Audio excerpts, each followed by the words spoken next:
Welcome back. Today's question is, what should we make of the distinction between clean and unclean animals? Is there some deeper reason that some animals are considered clean and others unclean? Many theories have been put forward for this. Some people have argued that it's to do with health reasons, that God is prescribing a healthy diet for his people so that they'll be able to eat well. I just don't think that holds much water. Others have suggested that the clean animals are herbivores, and so there are two criteria by which those animals are to be discerned: chewing the cud and having split hooves. And those allow animals to walk to different sorts of terrain, grazing animals, and it's also a means by which animals that have to digest grass and plants, that they will be ruminants. And those two criteria together enable you to identify the animals, and the common feature of those animals is that they are herbivores. And I think there may be something to that, but I don't think that's the primary reason. Another thing that we should notice is that there are clean and unclean animals very early on in the biblical text. In chapter 7 of the book of Genesis, we already have clean and unclean animals. Then the Lord said to Noah, "Come into the ark, you and all your household, because I have seen that you are righteous before me in this generation. You shall take with you 7 each of every clean animal, a male and his female, 2 each of animals that are unclean, a male and his female." So already at that point we have clean and unclean animals. Later on, after the flood occurs, there is a statement given concerning the eating of animals. This is the first law concerning what mankind should and shouldn't eat in the animal realm. Before this, many presumed that human beings would have been, that they would have just been vegetarian. "Every moving thing that lives shall be food for you. I have given you all things, even as the green herbs." So earlier on in the book of Genesis, they are given all the fruits and all the trees, and all of that is their food. Here, that seems to be extended to include animals and moving things. "But you shall not eat flesh with its life, that is, its blood. Surely for your lifeblood I will require a reckoning. From the hand of every beast I will require it, and from the hand of man." So there is an extension of mankind's right to eat, to include all the animals. And at this point, this is also an extension of man's dominion, his rule over the animals, that God has given the animals into the hand of humanity. "Be fruitful and multiply and fill the earth. And the fear of you and the dread of you shall be on every beast of the earth, on every bird of the air, on all that move on the earth, and on all the fish of the sea. They are given into your hand. Every moving thing that lives shall be food for you." So there's an extension of humanity's right to eat. That original gift of food was held in common with the other animals, and it was something that gave man the right to eat of all the herbs, all the trees, other things like that. But now it seems to be extended further, and it includes the animals now. And this is associated with mankind's rule over the animals, that the dread and the fear of man will be placed into the animals. So there are developments over time in man's rule over the animals. When we get to the book of Leviticus, we see a further development in the restrictions that are given in what should and should not be eaten. And here we have in chapter 11 a lengthy description of certain animals that should and shouldn't be eaten, and criteria by which those can be determined. Most particularly the division between animals that have divided hooves and those that don't, and those that chew the cud and those that don't. Now there are certain animals that have one of those criteria but not the other, and in those cases they're ruled out. So for instance, the pig is ruled out as an animal, or the camel, because it chews the cud but does not have cloven hooves, is unclean to you. And the swine, though it divides the hoof, having cloven hooves, yet it does not chew the cud, it's unclean to you. So these are animals that are divided according to these two criteria. In the sea, it has to do with scales particularly. Then there's flying insects that creep on all fours. Those are an abomination. But everyone that everyone that hops or leaps on the earth, they can eat. So they can eat crickets and grasshoppers and locusts. They can't, when it comes to birds, they're not supposed to eat vulture, eagle, buzzard, kite, falcon, raven, ostrich, these sorts of birds, carrion vulture, other creatures like that. Now these seem to be creatures, the birds maybe seem to be creatures associated with the night. That's one suggestion. Carrion birds, maybe that's another feature of it, that they're associated with carcasses. Other ways in which they might be distinguished, they could be the carrion and the night birds. I think is probably the main feature of those. And then there are other creatures that they're not supposed to eat that creep on the earth. Anything that creeps on the earth, like the mole or the mouse, the large lizard, the gecko, the monitor lizard, the sand reptile, the sand lizard, the chameleon, all of these are unclean. But looking through this chapter, it's important to remember that many of these words are difficult to translate, so we may not know exactly what these animals were. We do know the criteria though, and so there's concern about animals that are associated with crawling on their bellies on the earth. Whatever crawls on its belly, whatever goes on all fours, or whatever has many feet among all creeping things that creep on the earth, these you shall not eat, for they are an abomination.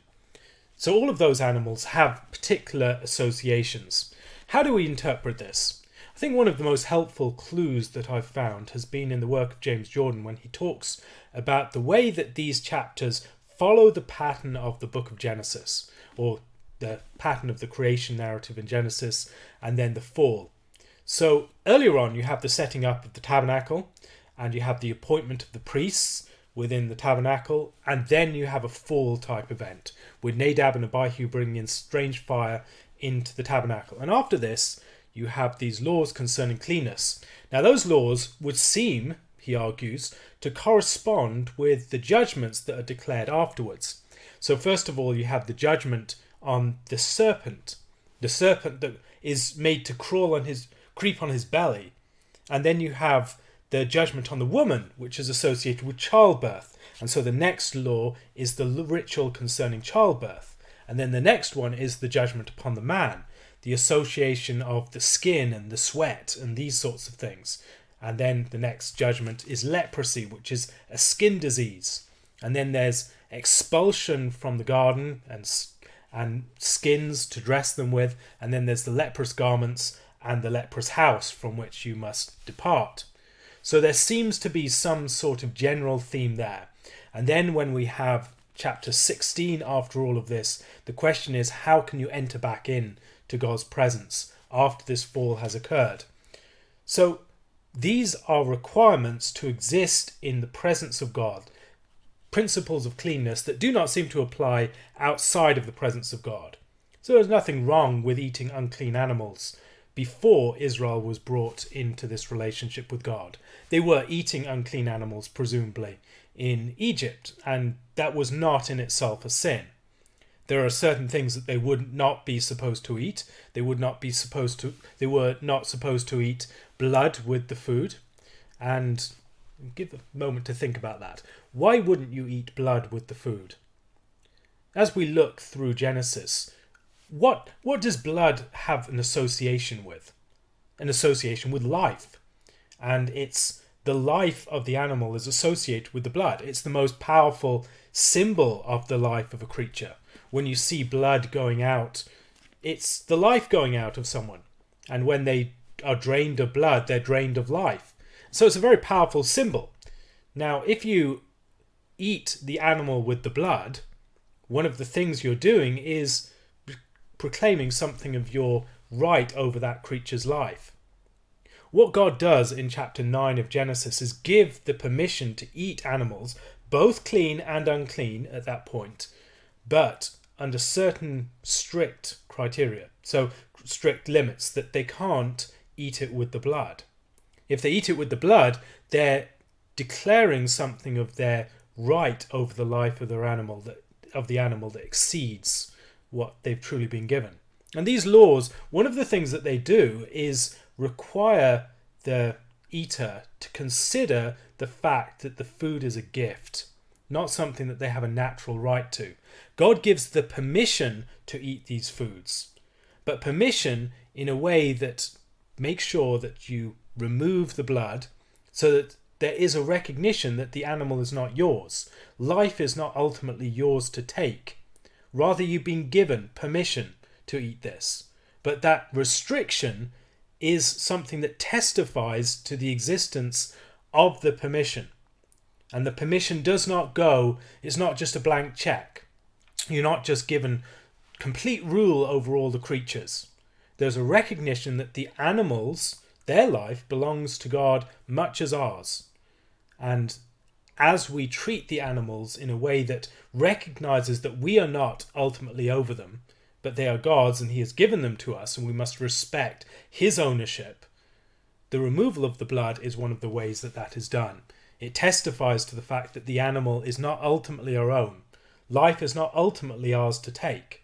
And so when we do take an animal's life, we take it by permission only, not as something that we have a right to, that it's something that we can take as we wish. And so I think that's in place for that sort of reason. When you get to these more restrictive commands, they're designed to separate, cause Israel to separate between things, distinguish between things. They're also designed to separate Israel from other peoples. When you think about the animals that are eaten, it's one of the ways in which animals symbolize things. Israel is symbolized by 5 particular animals. They're symbolized by the bull, by the goat, by the sheep, by the pigeon, and by the turtle dove. These are the creatures of the sacrificial system. There are other creatures that could be part of Israel's life that were not part of the sacrificial system. So donkeys or camels or these other sorts of creatures, they're not bad animals, but they're creatures that are distinguished, and they don't represent Israel.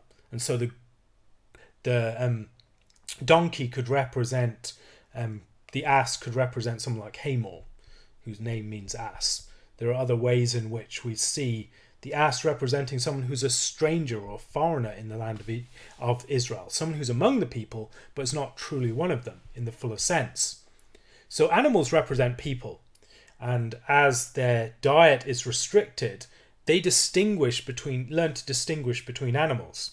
And God's diet is even more restricted.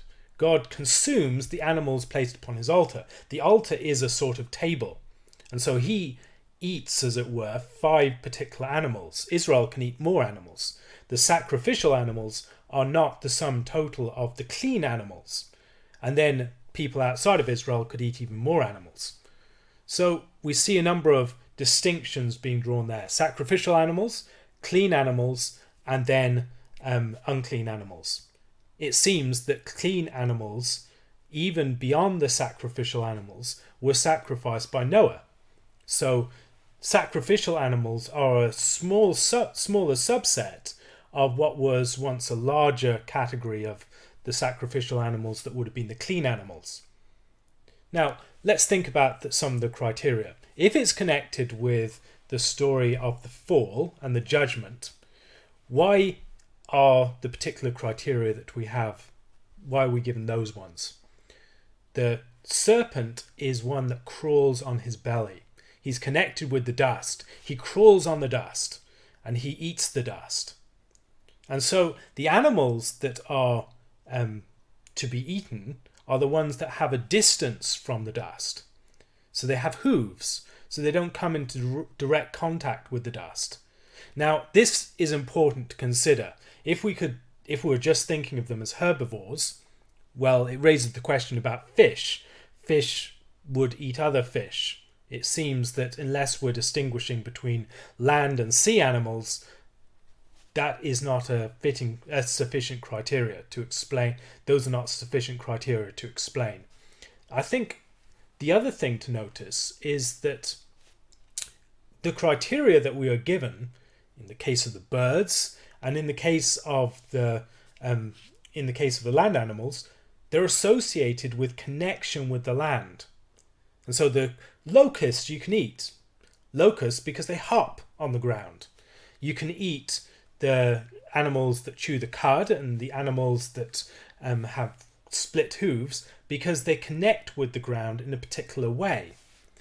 and they're not associated with dead things to the same degree. I think that's part of the significance of them being herbivores, that you're generally not eating animals that are carrion birds, for instance, or animals that are carnivores, and so you're connected with the land in a more direct way. Maybe part of the point is that you always are connected to the source of life. You have a recognition that the blood is not yours to take, that God is the giver of life. And you also, as you're mostly eating herbivores, you're eating animals that have a direct connection with the land. They're not connected with the dust in the same way as the crawling and creeping animals, but they're connected with the plants. And as a result, you're not at that greater distance of remove that you'd find in the case of lions and other creatures that are creatures of prey. Maybe that's part of the point.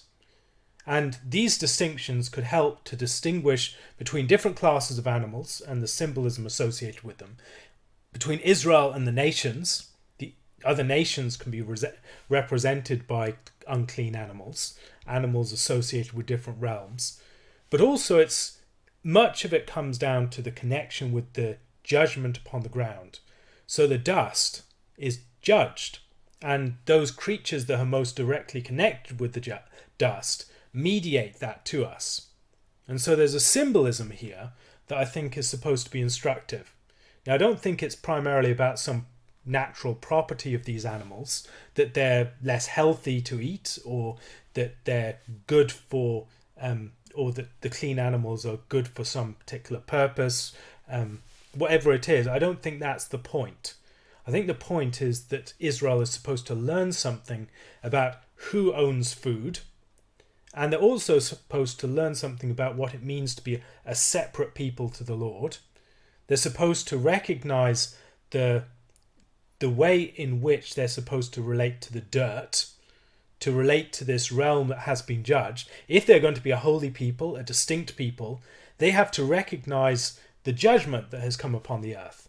And that distinction enables them to be people who are deeply aware of these sorts of things. So if you're practicing kosher regulations, you're someone who's going to be alert to issues of blood and issues of connection with the dirt.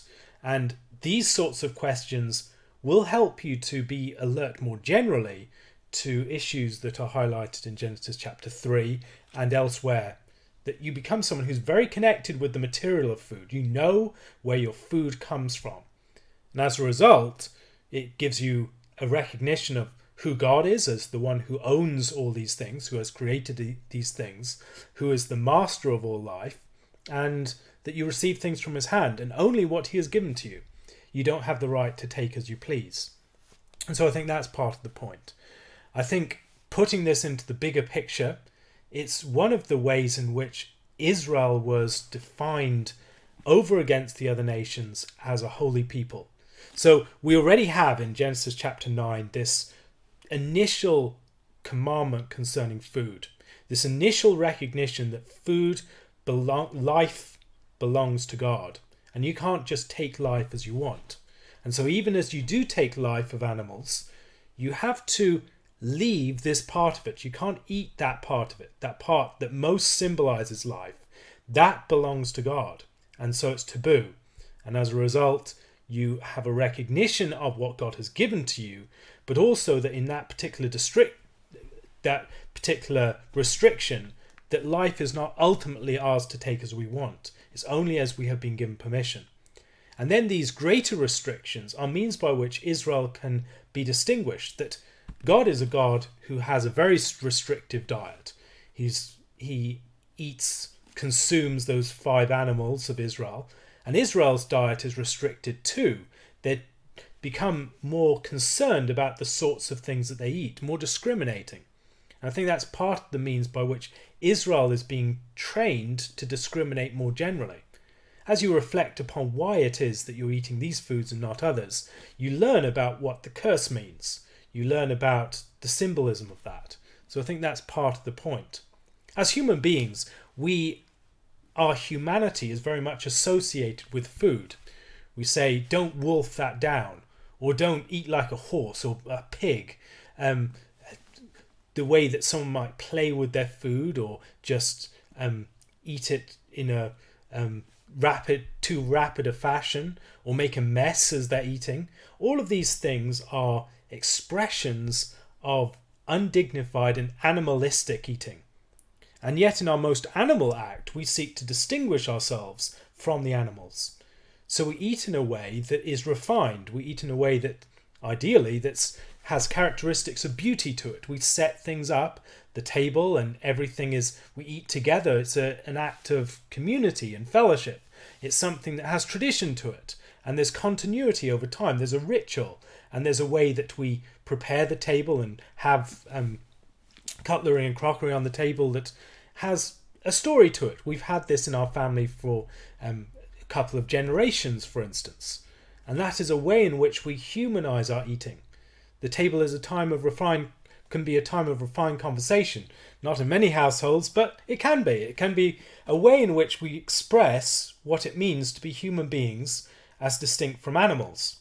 And as we have these restrictions upon our eating, we learn to eat as human beings. Now, we don't follow those requirements as Christians, but those requirements are things that we should have learnt from. It doesn't mean that we are a people that separate in quite the same way as Israel was, but we are a people that should recognize where our food comes from. And there are deeper principles here that might apply to the way that we treat animals, the way that we prepare our food.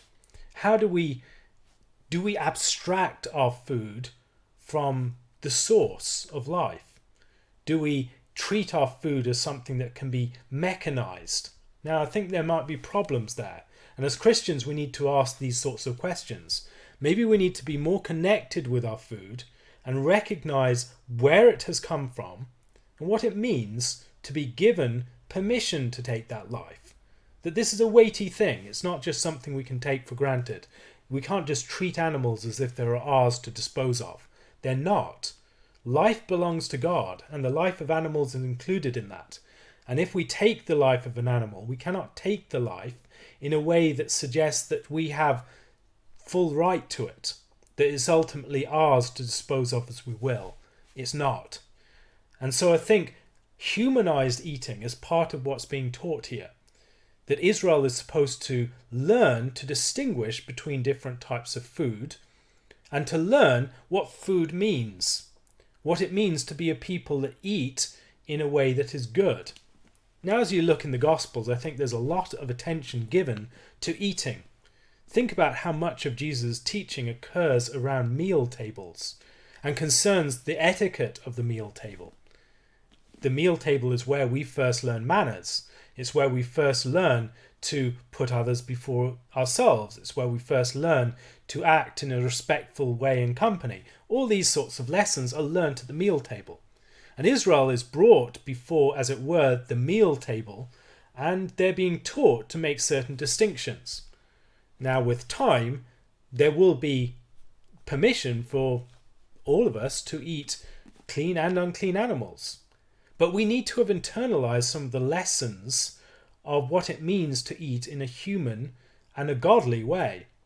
To be people that do not see animals as merely our possession, as those who recognize the symbolism of animals, and as those that eat in a way that recognizes the source and gives thanks to the source. That when we eat, generally, I hope that you pray before you eat, or give thanks for the food that you eat. It's a recognition that this is not all life ultimately comes from God. And as we eat our food, we recognize we are not the masters of life, but we receive life from God's hand. And we receive life ultimately from dead things that we are eating, and we are built up in our life, but life itself ultimately comes from God's hand. And as Israel was given these clean and unclean distinctions, they are being taught about the fall and what it meant to relate to the soil and what it meant to be a people that made those sorts of moral distinctions. And I think it's primarily symbolic. I don't think that there's something, in the same way with blood, I don't think that the blood itself, the point is that blood itself in a scientific way is the source of life. I don't think that's the point that's being made. I think it's more a symbolic point, that this life is mapped onto the blood in a very natural way, in the same way as we might think of the person being mapped onto the face, that you relate to the person in relating to the face. Now, if you're trying to break that down, it might seem a bit strange if you view that scientifically, but phenomenologically it's obviously true that we see the human being, person, in the face. In the same way, life is seen in the blood. And those sorts of relationships, those symbolic and natural symbolic relationships, I think are part of what's taking place here. And Israel, as it draws those distinctions, is mapping theological truths onto the animal world. And through that mapping, it's learning something true about what it means to relate to God. I hope this is of some help. If you have any further questions, leave them on my Curious Cat account. If you'd like to support this and other videos and podcasts like it, please do so using my Patreon or my PayPal accounts. The links to all of those are below. Thank you very much for listening. God bless.